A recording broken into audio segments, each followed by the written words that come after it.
So I've been digging through the game tape and the analytics reports from yesterday's Super Bowl LX. Right. And if you look past the scoreboard, Seattle beating New England 29-13, there's just a much bigger narrative hiding in the data. Oh, absolutely. It feels like this wasn't just a game. The sources are framing it as the definitive funeral for the NFL's finesse era. The tape absolutely backs that up. We're not just looking at a team lifting the Lombardi Trophy. We are seeing a hard pivot back to trench warfare. Yeah.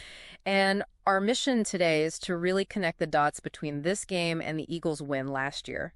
Because when you layer the data, a new blueprint emerges. A blueprint that maybe has almost nothing to do with having the flashiest quarterback. Exactly. So let's start with the architect here. Mike Macdonald in Seattle, he's only 38. But this dark side defense he's built, I mean, the metrics suggest they didn't just beat the Patriots. No, they psychologically broke them. 8 straight punts to open the game. I mean, who does that? You don't see that. It's psychological demolition through pure confusion. Drake Maye is a fantastic quarterback, but on film, he looked like he was seeing ghosts out there. And that's what happens when the structural integrity of your offensive line just evaporates. Especially on that left side. That mismatch was historically bad. The numbers are just brutal.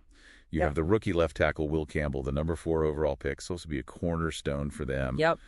The analytics show he allowed 14 quarterback pressures. 14. That is the highest number. I mean, the highest for any player in any game this entire season. It's just a perfect illustration of what happens when you're not prepared in the trenches. Seattle saw that weak link, and they just hammered it all night. And May paid the price. 6 sacks, hit 11 times. But the how is what's really important. It was what Macdonald calls decentralized pressure. Right, it wasn't one superstar just going off. Not at all. 10 different defenders registered pressure. It keeps the offense guessing. That one play with Devin Witherspoon, the cornerback blitz, Marcelo. that was a perfect example.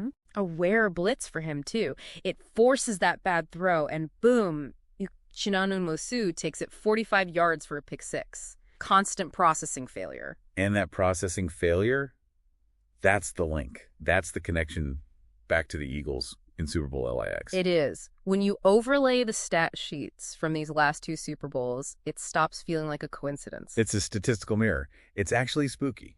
It is. Super Bowl LIX, Eagles over the Chiefs. Super Bowl LX, Seahawks over the Patriots. Both winning defenses get exactly 6 sacks. Exactly 2 interceptions. One of them a pick 6. And exactly 1 fumble recovery. The final defensive output was identical. But the methods were so different. Completely different. That's the nuance. The Eagles did it with just raw power. A 4-man rush, basically 0 blitzes. Seattle, though, was all about those complex, dressed-up looks. The blitzing about 17% of the time. But the common thread, and this is the real takeaway, was just the absolute suppression of the run game. Because if you can't run, you're predictable. You become one-dimensional. Seattle held the Patriots to, 3.2 yards a carry. And Philly held the Chiefs to just 49 total rushing yards. And once that happens, a defensive coordinator like Macdonald can just pin his ears back and go hunt the quarterback. Which is forcing this huge strategic shift across the entire league. Yeah, for a decade, everything has been about spread offenses, air raid concepts. But the data shows we're circling back. Base personnel usage is way up. Defenses are countering by keeping their bigger guys on the field, too. Your classic 3-4 or 4-3 packages are up to almost 30% now. I think the most interesting change, though, is where the QB is standing.